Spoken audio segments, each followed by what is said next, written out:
ng kasama natin sa Zoom, kasama natin sa Facebook Live. Yan, sa Panambahan. Isa pong mapagpalang gabi sa ating lahat at nawa ay patuloy tayong ah, masumpungan ang kabutihan ng Panginoon. At sa topic po natin ngayon ay huling linggo para po doon sa ating series about hope o pag-asa. Maraming pagkakataon na sa buhay po ng isang mananampalataya, kahit po walang pagkakilala sa Panginoon, sa Panginoong Yesus, o may pagkakilala, kadalasan ay hinahanap ng tao yung tinatawag na pag-asa. Di ba? Maganda po yung ating kwentuhan ngayong gabi at kadalasan kapag ang pinag-uusapan ay pag-asa. Di ba? Parang ito na lang yung nalalabi sa lahat ng dapat mong gawin. Yung umasa ka, lalo't higit kapag ang alam mong aasahan mo ay tapat sa kanyang pangako. At the same time, yung aasahan mo ay katulad ni Jesus na kung saan kapag kanyang sinabi ay kanyang ginagawa. At the same time, siya ay mahabagin, siya ay mapagmahal.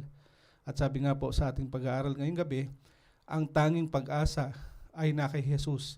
Hindi siya yung parang isa sa pag-asa, kundi He is our hope, one and only hope. At sa buhay po ng tao, sa buhay nating lahat, kadalasan kapag tayo po ay nakakaranas ng pighati, challenges, malaking problema, namatayan, or na-bankrupt, o dumating yung time na kung saan parang hindi ako lubayan ng mga challenges sa buhay.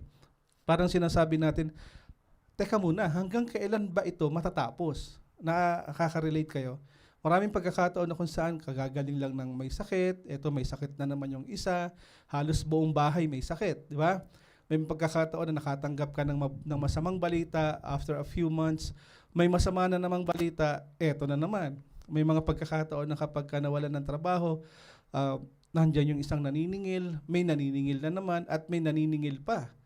At may mga pagkakataon na kung saan pumalya ka sa isang bagay, inulit mo, pumalya ka na naman, hanggang sa dumating sa panahon na kung parang, wala na ba itong pag-asa? Wala na ba akong pag-asa? Kaya maganda yung topic natin dahil sabi doon sa screen natin, di ba, hold on, pain, ends. Matatapos din ito. Di ba? At sa gabing ito, ay patuloy nating tingnan o balik-aralan natin yung buhay natin mismo. When was the last time you asked God's help in times of needs and troubles? In times of, Lord, kailangan ko ng pag-asa. Ikaw na lamang po yung pag-asa ko. At dumating yung pagkakataon na tayong lahat ay sinagot ng Panginoon sa kanyang oras, sa kanyang panahon, at sa kanyang pagkakataon. Alam ko maraming ganun, marami tayong pagkakataon na kung saan ay sinagot ng Panginoon ang mga ganitong panalangin. Kaya naman, sabi doon, ang Panginoon, ang Diyos, hindi siya yung huling pag-asa, kundi siya yung natitira at nag-iisang pag-asa ng mga taong may takot, may mapagmahal sa ating Panginoon. Kaya naman sa gabing ito, tunghayan natin ang mga Bible verses na kung saan nakafocus sa hope, sa pag-asa. At the same time, pag-usapan din natin yung isang kwento mamaya about sa libro ng Lamentation o ng Panaghoy na ipinapakita na yung pag-asa ay nasa Panginoon lamang.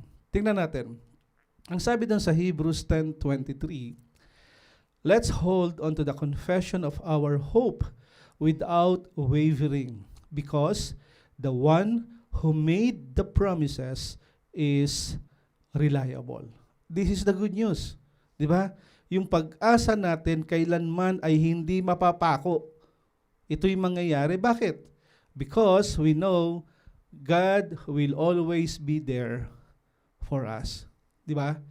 Maraming pagkakataon, katulad ng buhay ng taga-Israel noong panahon sa Lumang Tipan, na sila ay balot ng takot dahil inuusig, sinisira yung kanilang lugar. At may mga pagkakataon na sila rin ay nagda-doubt, parang tayo din. Sa panahon natin ngayon, sa dami ng mga nangyayari sa buhay natin, parang nababalot na tayo ng takot at pangamba. At minsan ay parang we are doubting God na meron ba talagang Diyos. At kadalasan sa mga taong ganito, kapag tayo ay balot na ng parang overwhelmed na ng problema, hindi tayo nag-hold fast. Hindi tayo nagtitiwala sa Panginoon. Kaya ang paliwaang sabi dito, let's hold on to the confession of our hope without wavering. Okay? Because the one who made the promises is reliable. Kaya naman mga kapatid, tayong lahat ay tinawag hindi para gumawa ng pagkakamali. Instead, tayong lahat ay dapat nating i-embrace with confidence that we have Christ who will save us and act accordingly. Nakukuha niyo po? Okay. Kaya sabi doon maganda yung sinabi doon sa Psalm 9:18. Samahan niyo po ako magbasa. Sana nasa screen natin. Ang sabi doon, because the poor won't be forgotten forever. The hope of those who suffer won't be lost for all time. Kaya nga naman mga kapatid, isang mabuti pong balita na ang Diyos ay never ever na parang tatalikuran ka in times of need. God, most of the time, reaching out to us when we are hurting. Okay? Kaya kapag kami mga pagkakataong tayo ay na-overwhelm ng mga maraming pangangailangan at maraming mga pagkakataon materially nag-i-struggle tayo, alam natin that God will provide for His people. Even though na tayo ay nag-i-struggle, God is always there to give His assistance. Okay? Kaya nga sa kadalasan, hindi lamang ito puro espiritual. May mga pagkakataon, ang Panginoon ay sumasagot din sa mga material na pamamaraan.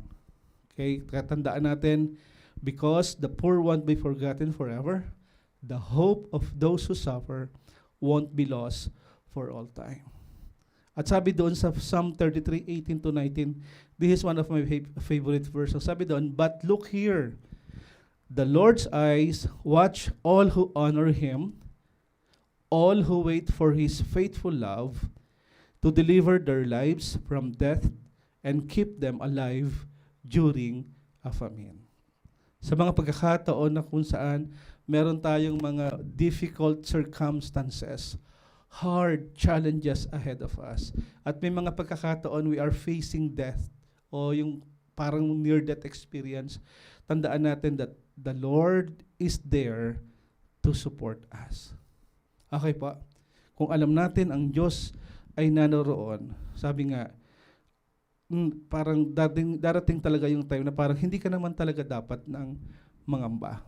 Maraming pagkakataon sa Biblia na ang Diyos ay nag-i-intervene upang ang lahat ng tumatawag sa Kanya ay manatiling buhay. Nakukuha niyo po? Katulad ni Noah, di ba? Hindi niya hinayaang malipol yung buong tao, but He let Noah live at saka yung kanyang buong pamilya para hindi masakop ng sakuna o madali dun sa sakuna. Si Daniel, di ba? Tsaka yung kanyang 3 kaibigan na kung saan ay hinagis doon sa pugon. At the same time, hindi naman sila namatay. Ganon din naman si Daniel ay hinagis doon sa mga gutom na leon and he survived. Sa Biblia, ipinapakita po talaga that the Lord kept His people alive during disasters. At maraming pagkakataon, makikita natin sa buhay ni Joseph, di ba? Prominence sa Egypt, yung kanyang pangalan, at chosen people. At the same time, dumating yung taggutom, and still, the Lord continue to provide. Kung ikaw at ako, kung tayong lahat, ay matututo lamang humingi ng tulong sa Panginoon, tumingin na ang pag-asa ay sa Diyos lamang, darating po talaga yung pagkakataon na kung saan alam natin that God is in control. Most of the time, our judgment ay clouded po ng problema. Maraming pag-iisip, maraming parang tinatabangan na. But still, tandaan natin, at the end of the road, nandiyan ang Diyos para sa ating lahat. Jesus is our only hope. Kaya pinaalala ni Pablo kay Timothy, sabi niya, we work and struggle for this. Our hope is set on the living God, who is the Savior of all people, especially those who believe. Do you believe God? Then, put your trust in Him. Alam natin that God, sa panahon natin ngayon, at sa panahon pa ng mga nauna sa ating mananampalataya, that He is a God who is in control. Sabi nga, nariyan siya, singlapit lamang ng dasal. At maganda yung sinabi doon sa Isaiah 40:31 bago tayo pumunta sa ating kwento. Ang sabi doon, but those who hope in the Lord will renew their strength. They will soar on wings like eagles. They will run and not grow weary. They will walk and not be faint. Sa mga taong nagmamahal sa Panginoon, we have a source of strength.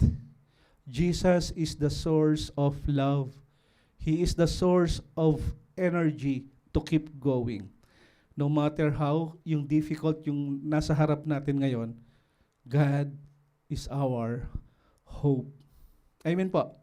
Isang magandang kwento ang nandoon sa Lamentation o sa Panaghoy sa Tagalog. Sabi doon sa Lamentations 3:17 to 26.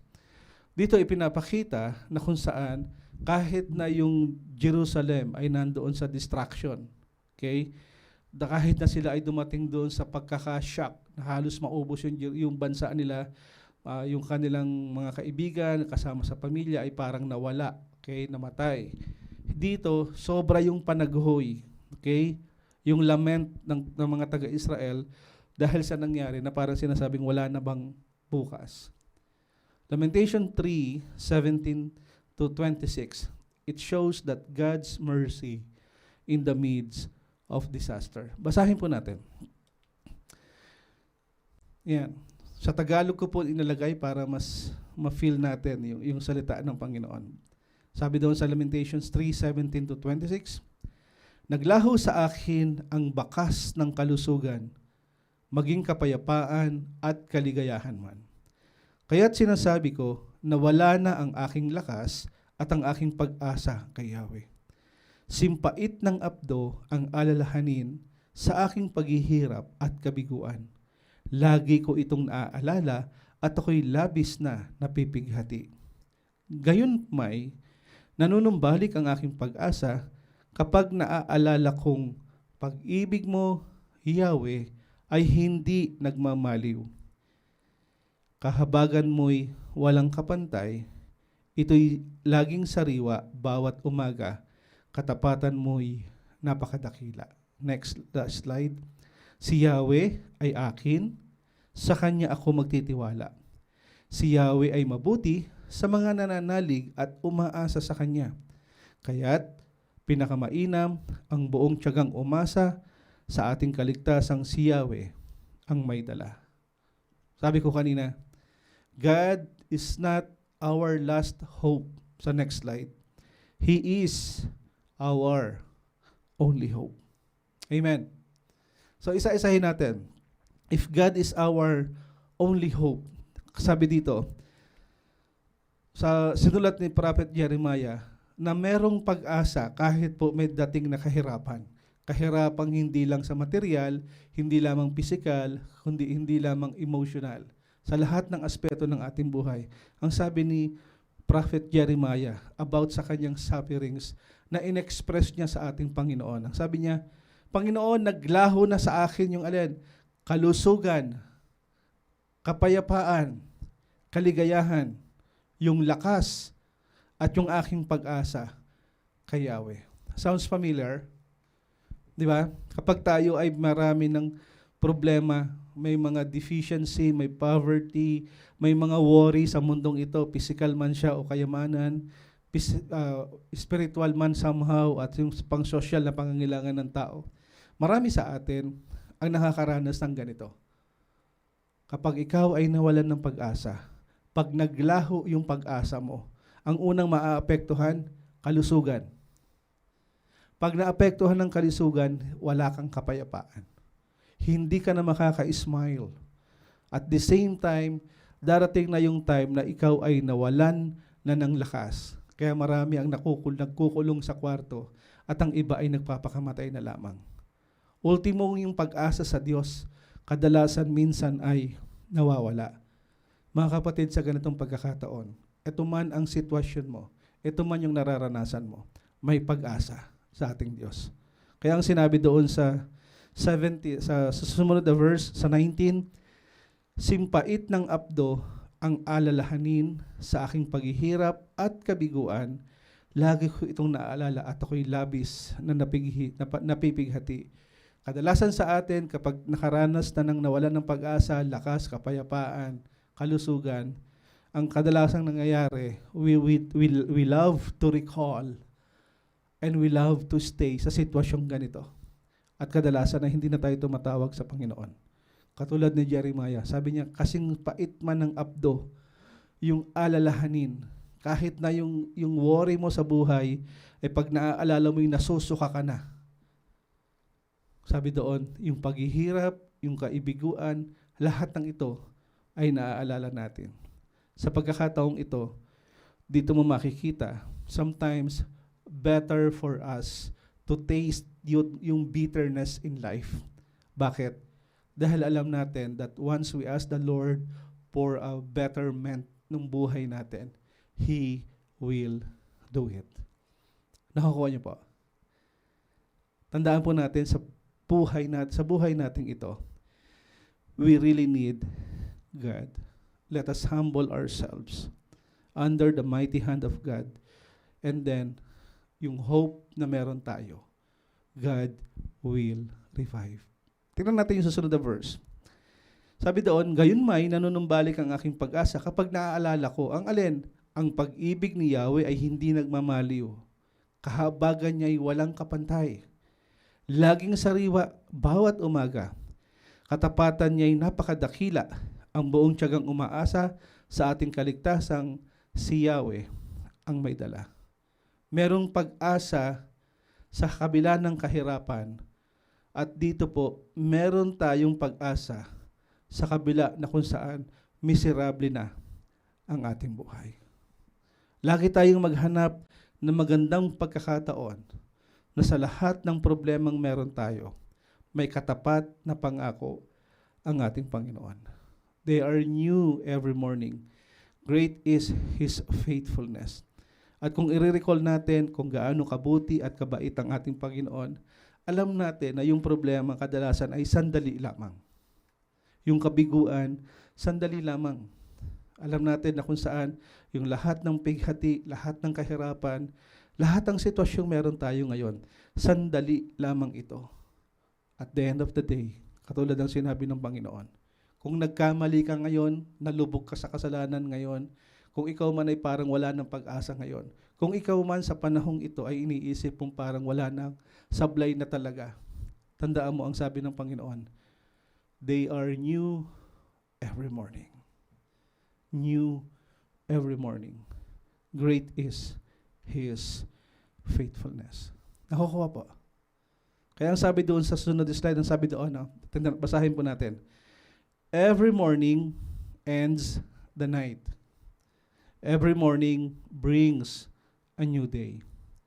Every morning brings new hope, new provisions for the day. Every morning bring new forgiveness for new sins. Every morning brings new strength for new temptation, duties, and trials. The steadfast love of the Lord never ceases. They are new every morning. Okay? Next slide. Ang sabi doon sa 24 to 26, bago tayo magtapos, ang sabi niya, si Yahweh ay akin, ako'y magtitiwala. Si Yahweh ay mabuti sa mga nananalig at umaasa sa Kanya. Kanino ka nananalig? Kanino ka umaasa? Kung sa Diyos ka umaasa, kung sa Diyos ka nananalig, ang sabi doon, kaya't pinakamainam ang buong tiyagang umasa sa ating kaligtasang si Yahweh ang may dala. Kung alam natin na si Jesus ang may dala ng pag-asa, therefore, there's still hope in patience. There's still hope sa lahat ng problema, ng poverty. There's still hope sa lahat ng miserableng buhay. At kung tayo ay maghihintay lamang, the antidote sa weariness is wait. Let's wait upon the Lord. Let's wait upon Him. Dahil meron siyang pangako that God's timing is worthwhile. Nakukuha po. Kung siya ang may dala ng pag-asa, kahit ako, kahit kayo, bakit ka pa maghahanap ng iba? Samantalang merong Diyos na dala ang pag-asa. Therefore, sa lahat ng pagkakataon, tayo po ay matutong tumawag sa Kanya. So anong gagawin po natin? Kapag nalaman natin ang Diyos ang may dala ng lahat, siya ang may pag-asa sa lahat, how do we apply this sa ating buhay? Tingnan po natin. Again, I use hope. Ang sabi doon, in application, para tayong lahat ay ma-restore, ma-reinforce yung hope para matapos yung pain sa buhay natin. Let us use the acronym HOPE also. Ang sabi doon, hold on to the Word of God. Read our Bible. Claim His promises. Let's have an outlook, positive outlook sa buhay natin. Persevere in prayer. And let us enthrone Jesus in our hope, in our heart. Therefore, God is not our last hope. God is our only hope. At sa gabing ito, tandaan po natin na kahit parang tayo ay lulubog na, merong awa ang Panginoon. He is faithful to do it, that He will save ang mga taong, ang kanyang mga anak na sinisik o hinahanap siya. We have lots of worry, we have lots of poverty, doubt, misery sa buhay na ito. But take note, ang sabi sa verse 25 to 26, may pag-asa sa mga taong magtsatsaga, sa mga taong hahanap, sa mga taong makikinig sa salita ng Panginoon. So tonight, as we close, tandaan po natin, Jesus is our only hope. Jesus is our only hope. Let's call upon the name of the Lord. Let us pray. Salamat, Panginoon, sa iyong mga salita na pinagkaloob sa amin. Tunay, Panginoon, na ikaw lamang ang Diyos na alam naming makakapag-ahon sa amin sa hirap ng pag-iisip, sa hirap ng dinaranas namin, sa lahat ng persecutions na meron kami, sakit at karamdaman, bankruptcy, baon sa utang, lubog sa kasalanan, mga pagkakataong, Panginoon, parang kami ay hirap na hirap. Lord, maawa ka po sa amin. Sa mga kapatid kong nanonood, kasama namin sa online, mga kapatid, alam kong tayong lahat ay dumaranas at dumanas ng pagkakataon na kung saan parang tayo wala ng pag-asa. Sa mga nakasumpong ng pag-asa na si Jesus lamang ang tunay na kaligtasan, sabihin natin, ipagsabi natin, share it to others. At sa mga kapatid na dumaranas ng kahirapan this time, sa mga kapatid na dumaranas ng maraming problema, sa mga kapatid na nawawala na ng pag-asa, I'm with you in prayer. Father's house is with you in prayer. Panginoon, tulungan mo po ang mga kapatid kong ito. Samahan po kami, sapagkat hindi po talaga namin kaya.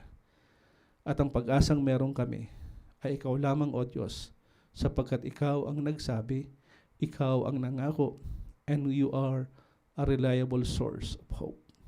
Lord, we bring back all the praises and the glory. In Jesus' name we pray with thanksgiving. Amen and amen.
Amen. Tayo pong lahat ay bago dumako sa huling panalangin, we would like to invite everyone po. Meron po tayong worship service ng 10 o'clock. Sa mga available po, you are welcome to visit our church. At sa mga hindi available o malayong lugar, ay meron po tayong online. Okay? Sige po, tayo manalangin. Panginoon, salamat po sa gabing ito na alam namin, Lord, na ang sagot sa panalangin ay ikaw din po. Nakikiisa po kami sa mga panalangin ng mga kapatid na may karamdaman, may mga pangangailangan pisikal, nangangailangan ng iyong pag-iingat, nangangailangan, Panginoon, ng iyong kaligtasan. Lord, kaawaan mo nga po ang mga kapatid ng patuloy na ikaw po ang siyang tumugon, Panginoon, sa panalangin ito. At sa kabila, Panginoon, ng lahat ng ganitong mga panalangin, lahat ng dinaranas sa mga kapatid namin, Panginoon, maging pagkakataon nawa na ang lahat ay matutong tumawag at humingi at magtiwala po sa iyo. Panginoon, i-bless mo nga po ang mga kapatid na kasama namin ngayon sa online, kasama sa church, at patuloy, Panginoon, na minsan pa ay samahan mo kami sa araw ng bukas sa aming pong Friday worship service. Lord, we thank you po sa awitan, sa devotion, sa oras po ng bawat isa, sa magandang connection. Salamat sa technology at lalo't higit sa lahat, salamat sapagkat ikaw, O Diyos, ay laging narariyan sa lapit lamang ng dasal. Muli sa gabing ito, binabalik po namin sa iyo ang papupuri at pasasalamat sa pangalan ng Jesus. Amen. God bless po mga kapatid, and again, see you po tomorrow. Good night. And